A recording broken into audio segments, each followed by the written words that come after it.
Shalom, we're coming to you live from Jerusalem, and this is TV7's Israel at War update. And today is the 30th day since the Islamist terror organizations from the Hamas-controlled Gaza Strip launched an onslaught on southern Israel, massacring 1,400 mostly civilians and wounding thousands of others. Turning immediately to central Israel, where we're joined by TV7's editor-at-large, Mr. Amir Oren. Amir, what can you provide us with the latest on the last developments, both in the southern sector as well as the northern sector? But if you will, please focus initially on the southern. In most of the Western and or Christian world, this is still the weekend, and it's a slow news cycle. And there are obviously less number of items regarding Gaza. And the IDF spokesman is not keen on giving out too much information. However, Israeli correspondents and some foreign reporters have joined the forces and have both broadcast and printed reports, accounts of what happens in Gaza. What we see is a lot of destruction, a lot of the consequences of fighting at least above ground. This will obviously add something to the deterrence vis-a-vis the northern front. If Hassan Nasrallah and other people in Lebanon see what is happening in Gaza, they can take the hint. However, it doesn't mean a lot regarding what is happening underground in Gaza, where the Hamas leadership is still in hiding.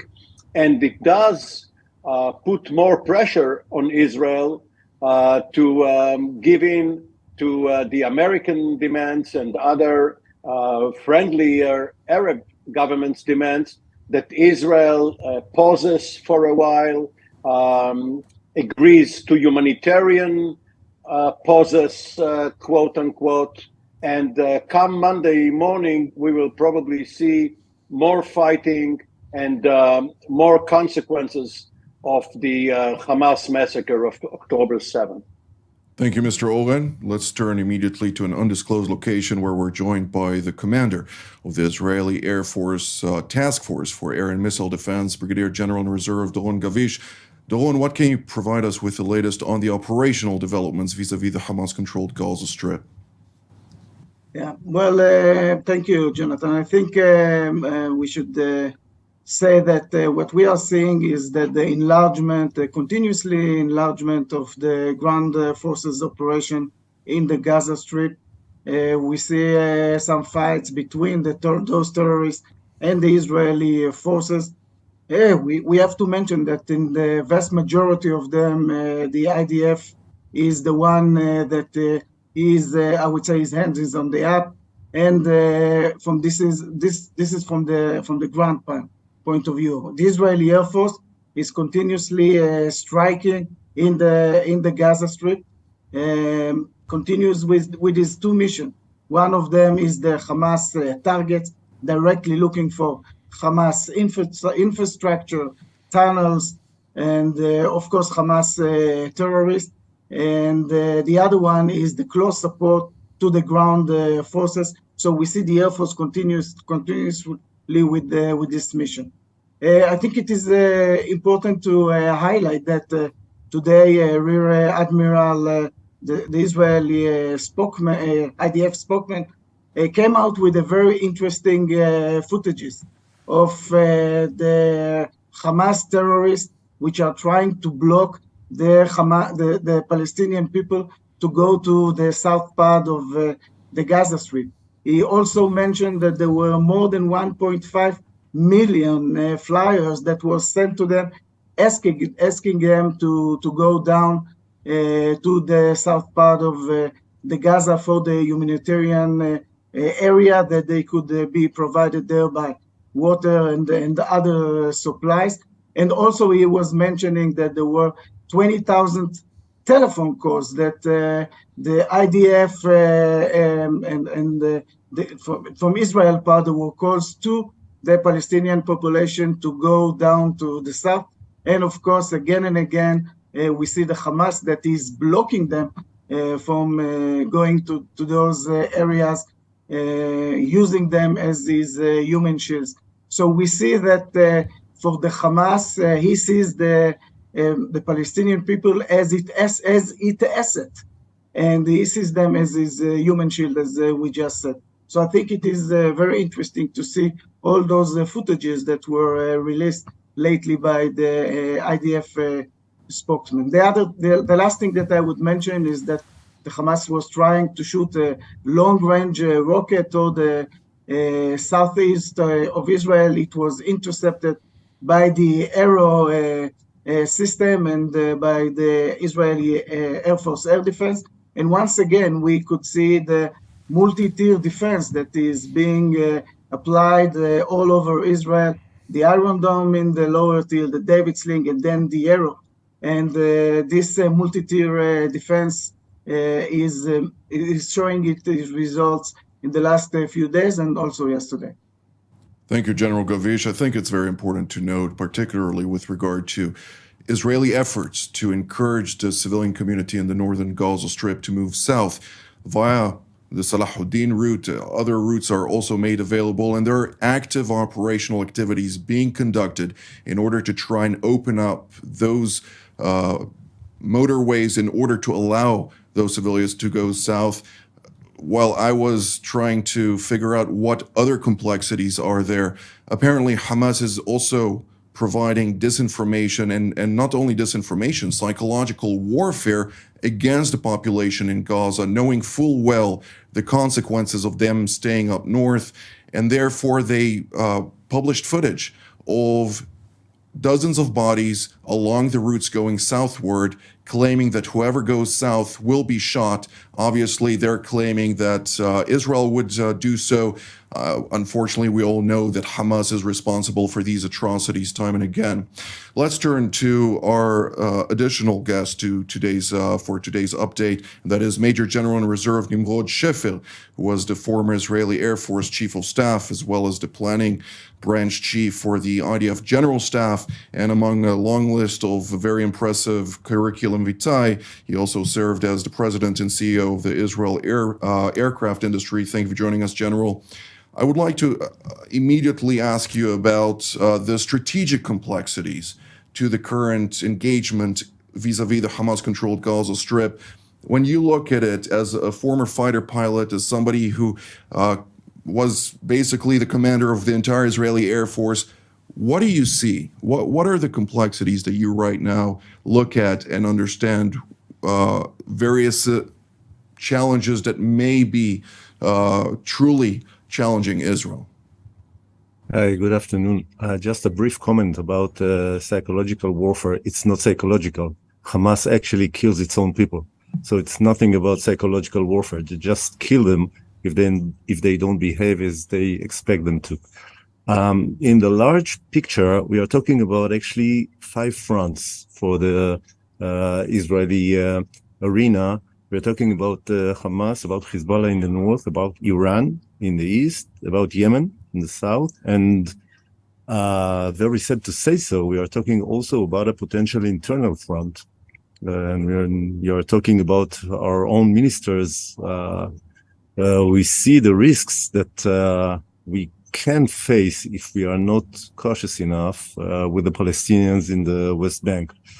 So we are talking about 5 fronts, and Israel should decide how she wants to manage the campaign and what kind of fronts she wants to open. And I think that Israel is very wisely managing the current front in which the state of Israel say we are no longer ready to live with a terrorist organization at our borders. And that implies also, I think, to other arenas and other fronts.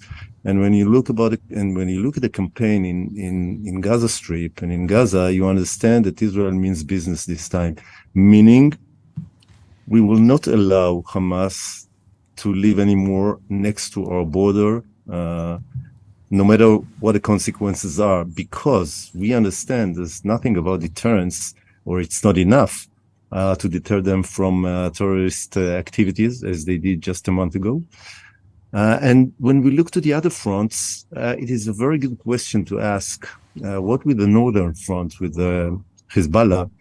And I believe that Israel will say the same. As you all know, we evacuated tens of thousands of people from the north.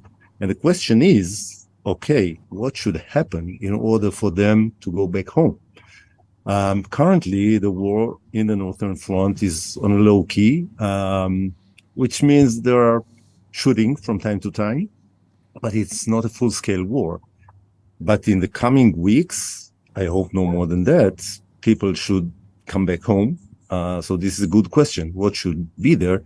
And I have to admit that I don't see a situation where people go back to the north, to Metula, Kiryat Shmona, the kibbutzim along the northern border, when you see the Hezbollah people with the anti-tank missiles and the forces on the border. So something will happen in order to, and I don't mean necessarily war, but something will happen. And I just want to remind you that we have the Santino 1 declaration, the UN resolution from 2007, which stated the place where Hezbollah people are allowed to stay. And I think we have to go back to this resolution and make every necessary steps and take every necessary step to make sure that no terrorist organization like Hezbollah is on our northern border. We saw the activities from Yemen, cruise missiles, UAVs, and also ballistic missiles. And again, I think that the Israeli systems, the defense systems, did a great job for the first time in history. And it's a good time to ask about the fifth front from the east, from the Far East, Iran. And I think that President Biden stated with a very clear words, if somebody wants to try, don't. And I think this is kind of a very brief picture of the Middle East currently. Thank you, General. I'd like to immediately... And of course, the military U.S. assets that were deployed to our area, the carriers to the Mediterranean Sea, and then Eisenhower to the Gulf. So this is for sure another big sign that the United States is there to deter Iran. This is for sure. We will revert to the American angle of things, since we did see the Dwight Eisenhower strike group go through the waterway of the Sinai Canal and is currently en route in advanced stages of arriving indeed to the Persian Gulf. But Mr. Oren, I'd like to have, first of all, briefly, what is the situation with the hostages? There are still 241 hostages in the Hamas-controlled Gaza Strip being held in obviously dire conditions. Moreover, we are looking at 30-some children under the age of 7 that are also within that context, within that group, and including infants. So obviously this is an obscene thought to even consider these brutal savages in the Hamas organization conducting themselves as if they are a legitimate entity. But the second point, going as a follow-up also to General Sheffield's comments on the north, where are we currently also on the northern front? I will answer, but on one condition, that following my reply, you will let me ask General Gavish a short question. Please do. So regarding the hostages, this goes to show you the pressure under which the Israeli war cabinet is now acting. Because from one side, you may say from above, there is the Biden administration, which also caters to the Arab governments and the Palestinian Authority, demanding that Israel limit its operations according to the humanitarian law, the laws of land warfare, and a whole package of legal constraints, which, if that is the practice, will make the Israeli operation much slower, less lethal, and perhaps less effective, even though in time the objectives will be met. That's from above, from Washington. From below, there is the justified pressure from the families of the hostages, backed up by most of the Israeli public, demanding the release of these hostages, babies first, women, the elderly, all civilians, and finally the soldiers held by Hamas in return for any gesture and as part of a grand compromise. And hopefully what we don't see is that in some back channel, there is a secret willing dealing regarding that between the United States, Qatar, Egypt, Turkey, and who knows what. Now, up north, what we see is that Hassan Nasrallah, the leader of Hezbollah, has limited his participation in the war, both geographically and by the means he used. For instance, he isn't trying to launch precision-guided missiles at Israeli Air Force bases or strategic targets such as Ben Gurion Airport or power stations. And he is only fighting Israel along the border, focusing on antennas, on listening devices, cameras, and the like. This way, he keeps his options open. If he wants to escalate, he can do it just a little bit and not go full scale. Now, my question to General Gavish is in order to satisfy not only my curiosity. Obviously, many people are asking this question. You talked about the multi-tier air defense system, where usually we see the Iron Dome operating, but once in a while, if there's a special target, we have seen Arrow. And we have also seen General Sheffer's brothers in arms in fighter planes, once in a while going up and shooting cruise missiles and the like. Who decides and where? Is there a central location for the air defense where when a target appears on the radar screen, someone decides this time it's not going to be Iron Dome, but rather Arrow, or is it done automatically? Yeah. Well, as always, a sharp question, Amir, but of course we cannot get into the details of the way that we are operating, but we could say in large that the Air Force overall is coordinating everything in the defense and in the offense. So the means that would be used, this is a decision that is being done through the command and C2 channel of the Israeli Air Force. But for sure that we could say that everything is coordinated. So it is not that each one of the systems is operating by himself. This is a fully coordinated, I would say, effort being done by the Israeli Air Force.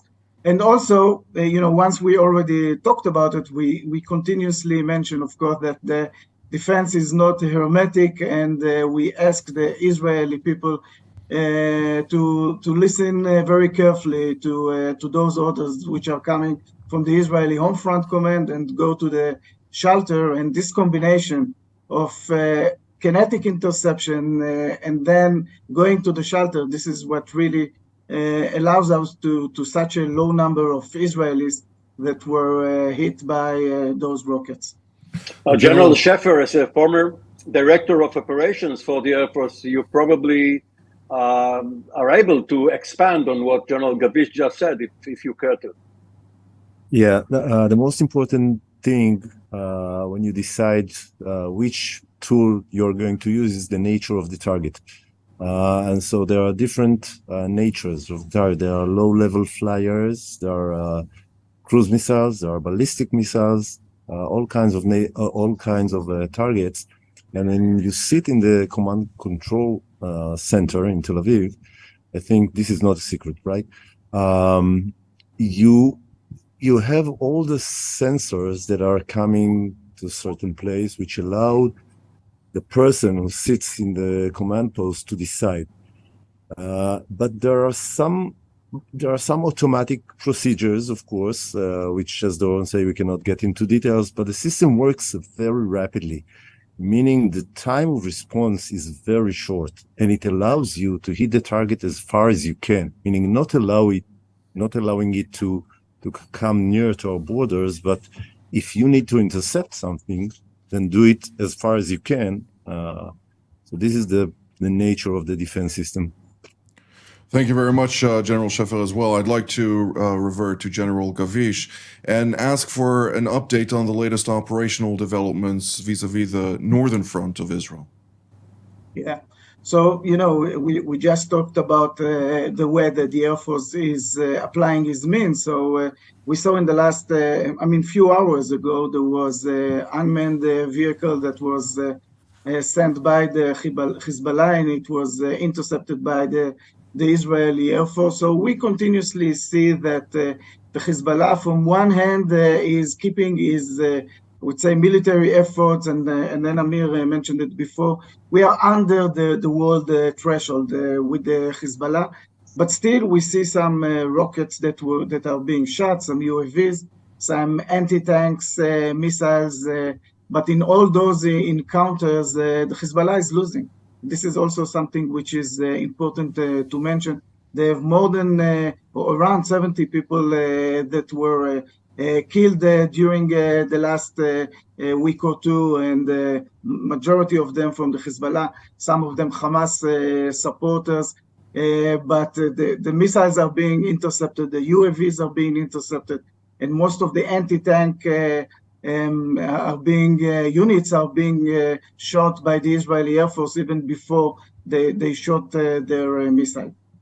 So I think this is what we could say about this. And also we have to remember that west to the sea, there are some other means, mainly CENTCOM means, which are there for also deterrence if something would go to the next step with the Hezbollah. And this is also something which is very important to mention, that although we see the Hezbollah, as we said, under the war threshold, the IDF is fully prepared for any need, and if this would be escalated or mistake that would be done by Hezbollah, the Israeli IDF, the Israeli Air Force that didn't use even half of his capabilities, is there and is in a full alert. And we don't take any chances. We are not going to be surprised anymore. And this is also something which is very important to mention.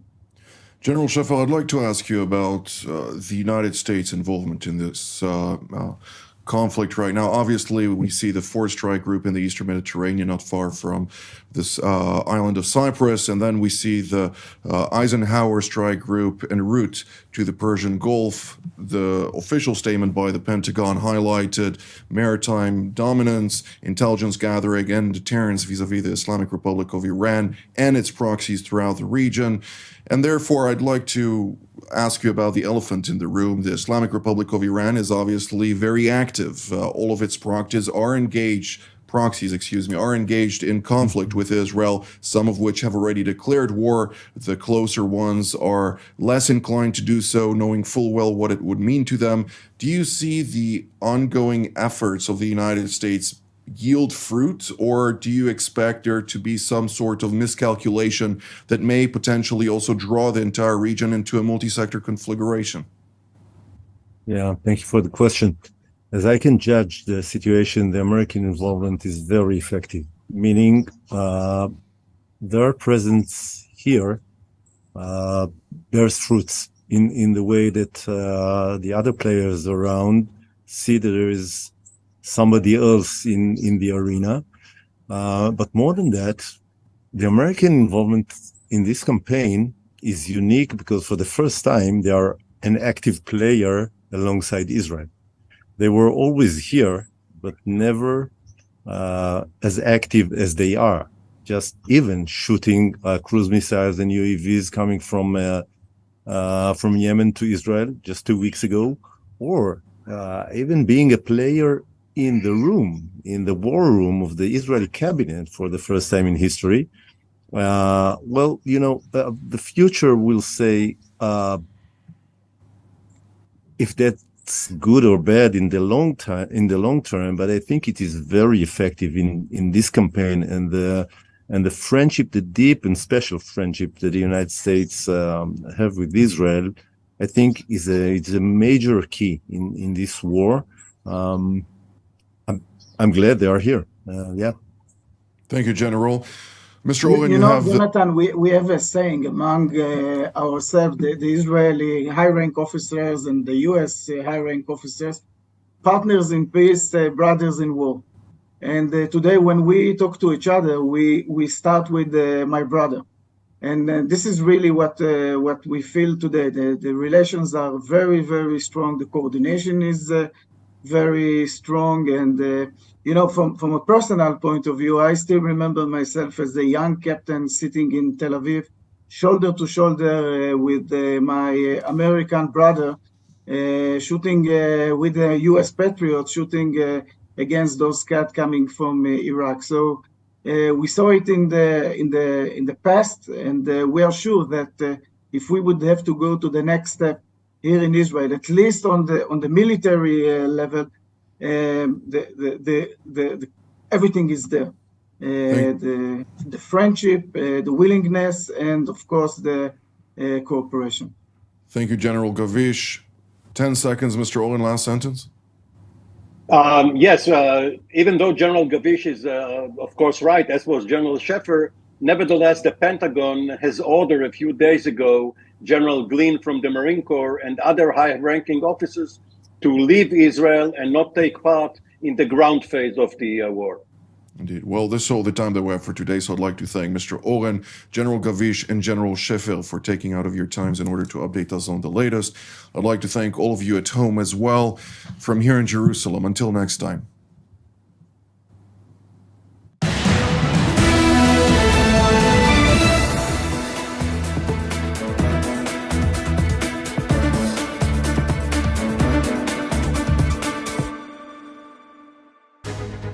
My name is Doron Gavish, and my background, 30 years of serving in the Israeli Air Force.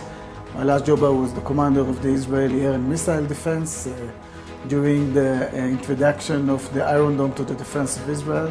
All of this allows me really to be part of the team here in TV7. It is super important to have such a platform. We talk about the global situation, we talk about Israel and those different angles which are relevant to the discussion.